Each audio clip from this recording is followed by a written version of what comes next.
Vamos a empezar entonces, porque no hay otra cosa tan importante que declarar lo que Dios quiere hablar.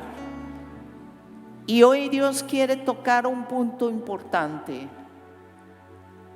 es la unidad. Tenemos que buscar la unidad.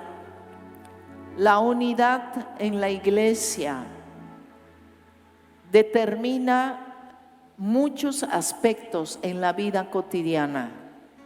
La unidad en la iglesia es importante. Para muchos tal vez es algo secundario, pero la palabra de Dios nos refiere que Jesús, antes de entregarse, dijo unas palabras claves. Antes de poder dejar a sus discípulos, en el capítulo, vamos a Juan, en el capítulo 17, todos saben que Jesús hizo una oración muy especial ese día y declaró, porque realmente Dios está interesado en que tú y tu familia puedan entender lo que es la unidad. Versículo Juan 17, 20. Mas no ruego solamente por estos, sino también por los que han de creer en mí por la palabra de ellos, para que todos sean uno como tú, oh Padre, en mí y yo en ti, que también ellos sean uno en nosotros, para que el mundo crea que tú me enviaste. Queridos hermanos, la iglesia se inaugura a partir del día de Pentecostés. Y a partir de entonces era muy importante que Jesús dijera estas palabras para que pudiéramos cuidar la unidad. Porque dice que es de acuerdo a cómo estamos unidos, cómo nos unimos, es que la gente va a creer en Dios.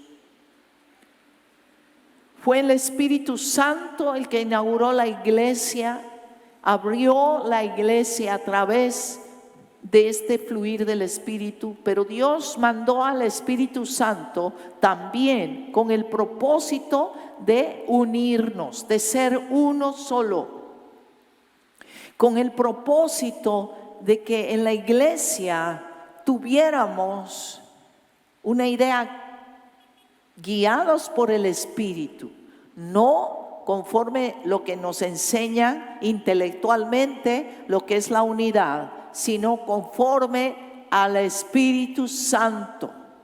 A partir de entonces, a partir del Pentecostés, del capítulo 2 de Hechos, es que se empezó a intensificar más la oración. La oración fue clave. Y la oración precisamente se intensifica porque hay unidad. Porque hay unidad, amados hermanos. Es lo que dice y lo vamos a buscar en este momento. Efesios, el libro de Efesios capítulo 4, versículo 3. Dice, solícitos, o sea, dispuestos, totalmente dispuestos en guardar la unidad del Espíritu, en el vínculo de la paz. A un cuerpo, un espíritu, como fuisteis llamados también en una misma esperanza de vuestra vocación. Un Señor, una fe, un bautismo, un Dios y Padre de todos, el cual es sobre todos y por todos y en todos.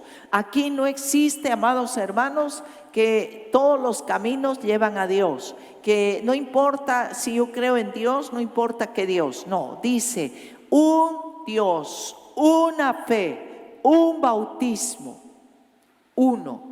que está generado a través del Espíritu Santo, a través de nuestra guía, que es nuestro guía es el Espíritu Santo. Si tenemos al Espíritu Santo, la oración de Jesús se va a hacer efectiva en nosotros, pero tenemos que ser guiados por el Espíritu Santo, porque solamente de esa manera, como dijo Jesús, volvamos a Juan, donde dice en capítulo 17, dice el versículo 11, la parte B, dice, Padre Santo, a los que me has dado, guárdalos en tu nombre. ¿Para qué? Para que sean uno, así como nosotros. El mayor ejemplo que tenemos de unidad, esa unidad perfecta, es la de la Trinidad, la Santa Trinidad.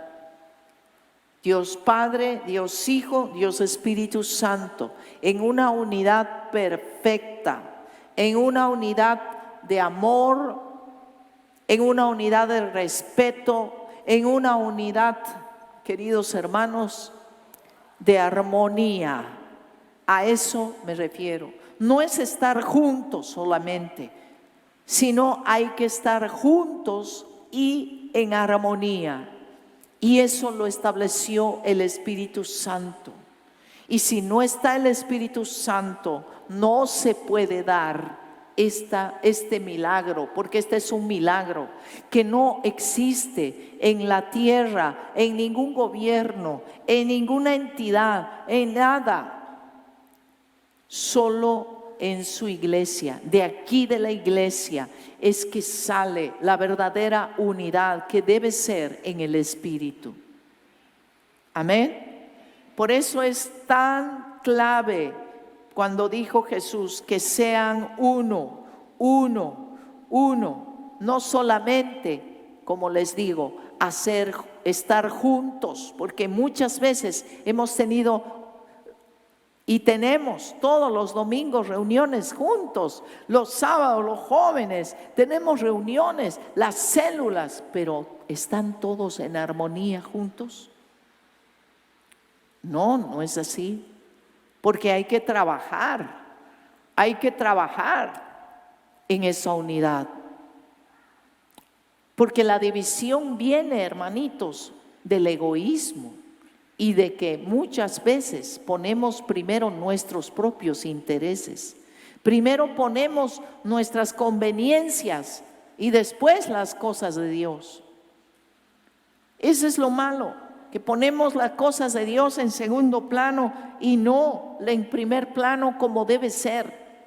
Y ahí es donde viene la división.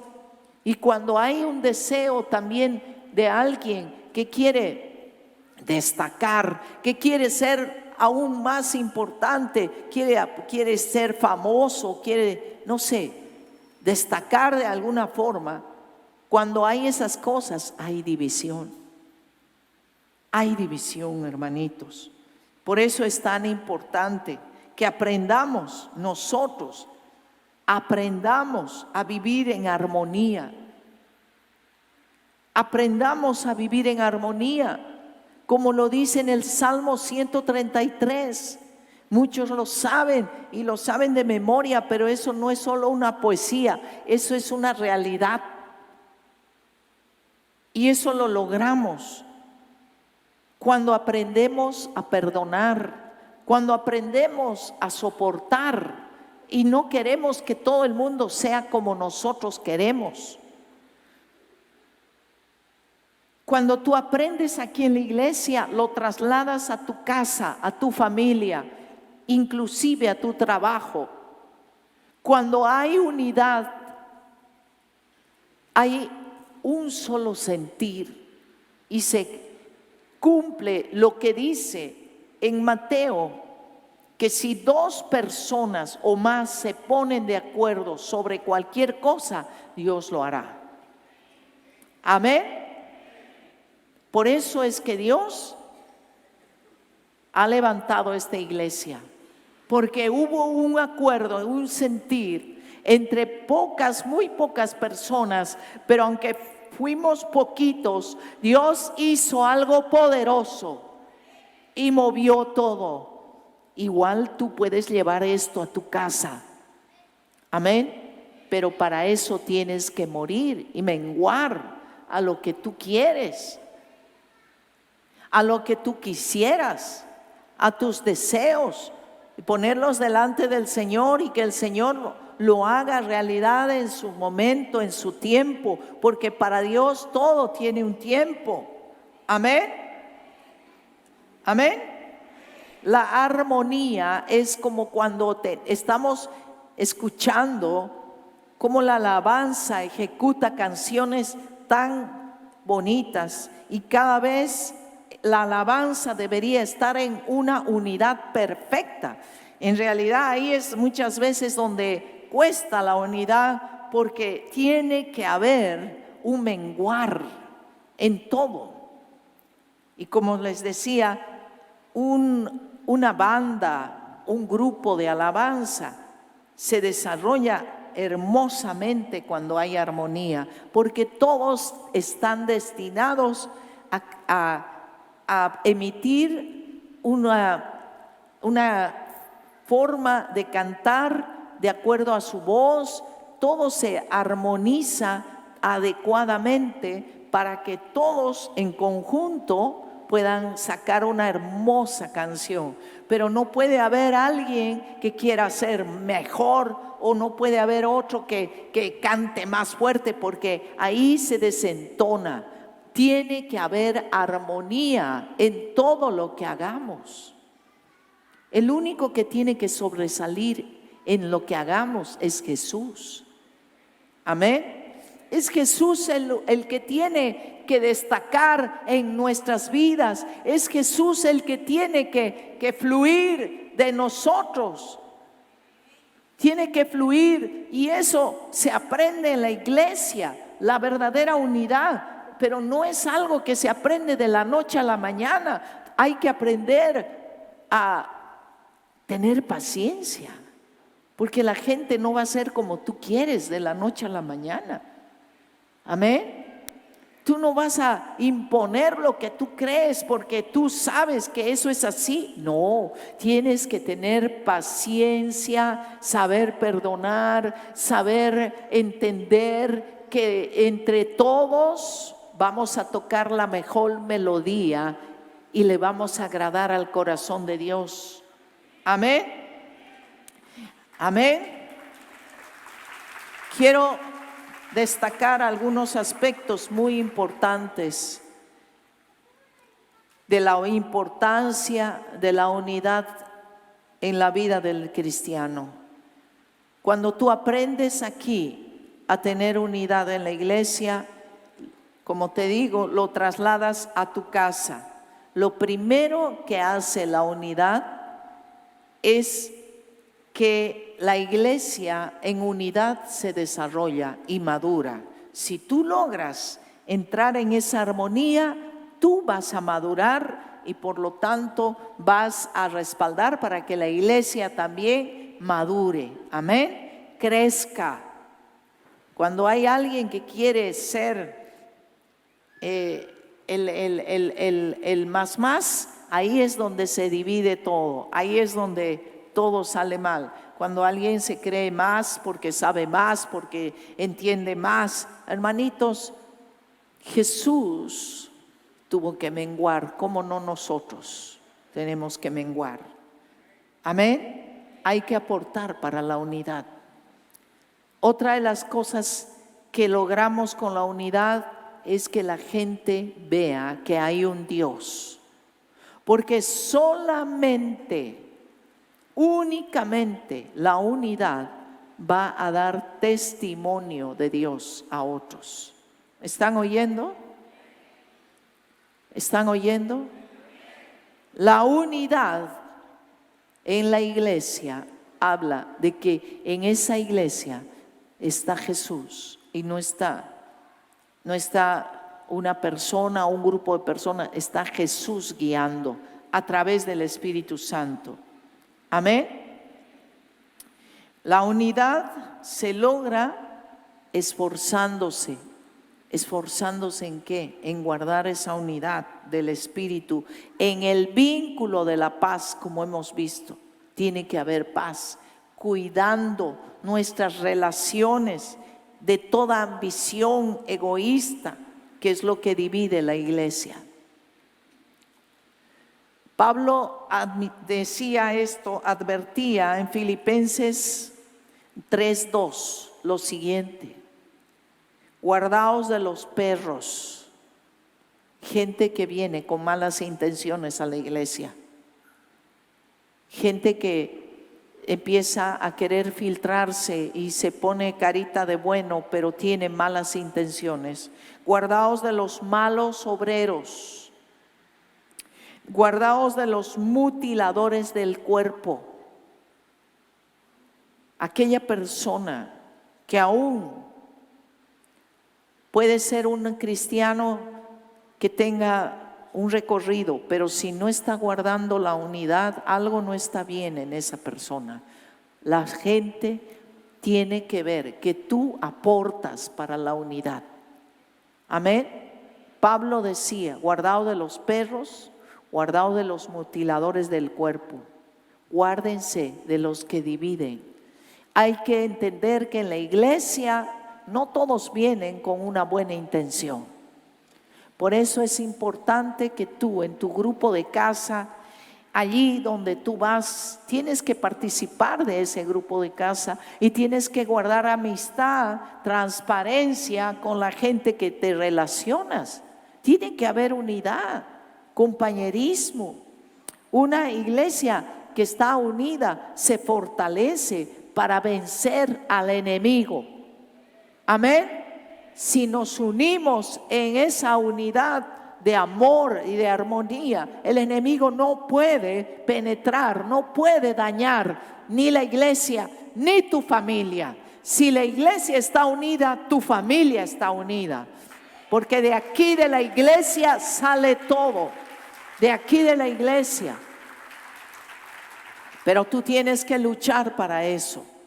Por eso decía en Mateo 16:18, esta declaración hacía Jesús a Pedro, le decía lo siguiente: pero Pedro era una representación de todos nosotros, los hijos de Dios, que lo amamos, que lo seguimos al Señor.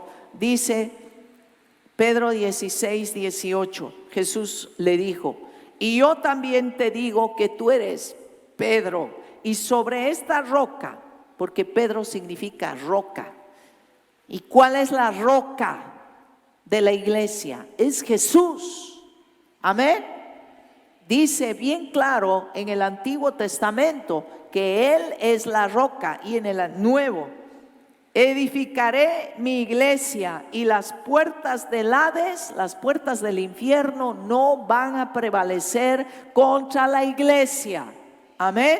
Si la iglesia está cimentada en Cristo, está siendo levantada, está firme en esa roca, entonces va a haber unidad, porque todos vamos a buscar glorificar a Jesús. Amén. Todos tenemos que buscar que Jesús sea bendecido, siempre engrandecido, glorificado. De Él es toda la honra y la gloria. Dios ha puesto, eso sí, un orden, porque tiene que haber un orden para que la iglesia crezca, avance. Amén. Para que la iglesia pueda surgir, pueda crecer. Pero todos unidos en ese orden vamos a avanzar hacia esa unidad perfecta. Sean perfectos en unidad. Amén. Dios no pide uniformidad, que todos seamos iguales, no, porque Dios nos ha creado a todos diferentes. Pero el milagro está en que todos vamos a encajar en un mismo sentir. Amén. En un mismo sentir. Vamos a tener el deseo y el anhelo juntos de crecer espiritualmente, de engrandecer la obra de Dios. Y eso tú lo vas a llevar a tu casa como esposo, como esposa, como hijo, como lo que tú seas. Tú lo vas a transmitir a tu casa, porque aquí en la iglesia, aquí en tu célula, en tu grupo de casa, vas a aprender a ser tolerante, a tener que soportar, a tener que perdonar, a tener que ceder. Aquí en la iglesia Dios te va a enseñar y te va a pulir y te va a formar para que tú lleves la bendición a tu casa. Amén. Y vas a llevar esto también a tu trabajo, porque cuando hay unidad, en donde sea, donde haya unidad, ahí se logran las metas, se logran todo lo que uno se ha propuesto. Hermanos, un cristiano es instrumento de unidad y debe serlo en todo lugar y en todo momento. Tus palabras sean para unir, tus palabras, tus acciones, tus decisiones sean para unir, no para dividir. No seas un instrumento de división, porque yo no creo que tú quieras ser usado por el enemigo. El enemigo es el único que divide, que rompe, que quebranta, pero el Espíritu Santo nos va a usar para unir, amén, para perdonar, nos va a usar para poder restaurar, amén. Pero necesitamos ser obedientes y estar quebrantados. Hay que tener obediencia y estar con un espíritu dispuesto para que Dios pueda formar en ti un corazón moldeable, un corazón que esté dispuesto a ceder y esté dispuesto a confiar en Dios y a darle a Dios la honra. Ponte de pie, por favor. ¿Sabes qué? Es muy importante esto, porque si no logramos ponernos de acuerdo, si en tu célula hay una serie de situaciones y de pugnas y de esto, no va a crecer tu célula. Entonces, las células que no crecen, algo está pasando, hay que examinar. Si no crece tu casa, no crece la armonía, la paz, es que tú tienes que aprender mucho acerca del perdón. Acerca de que tú no puedes imponer las cosas. Nadie puede imponer. Lo que tenemos que hacer es obedecer a Dios y ser firmes en guardar la unidad en el vínculo de la paz. Amén. Hoy quiero que oremos para que tú puedas, con el corazón como lo estás ahorita abierto, tú puedas reconocer que tal vez no estás siendo un instrumento de unidad. Tal vez no estás siendo un instrumento de unidad porque hay orgullo, porque te sientes ofendido, porque sencillamente no quieres ceder, no quieres menguar. Así que hoy vamos a orar para que Dios toque tu corazón. Padre, en esta mañana te pido, Señor, que toques los corazones y que les des realmente una revelación, un conocimiento de que sus corazones necesitan buscar unidad, necesitan buscar que tú seas glorificado. Porque si todos estamos de acuerdo en que tú eres el Señor, el único Señor que merece toda honra y gloria, pues vamos a estar en esa unidad, porque juntos vamos a seguir adelante para poder extender tu reino como tú mereces, Señor. Hoy te pido que cada uno de tus hijos en este lugar pueda detectar si hay alguna raíz de crítica, de chisme, de estar siempre señalando los errores, de estar siempre queriendo ver qué situaciones hay. Hoy te pido, Señor, que todo eso caiga y que todo eso, Señor, cada uno de tus hijos pueda admitirlo, para que no lleve esa semilla negativa a su propia casa, a su propia familia, en el nombre de Jesús. Programa producido por Compasión, el canal de la familia.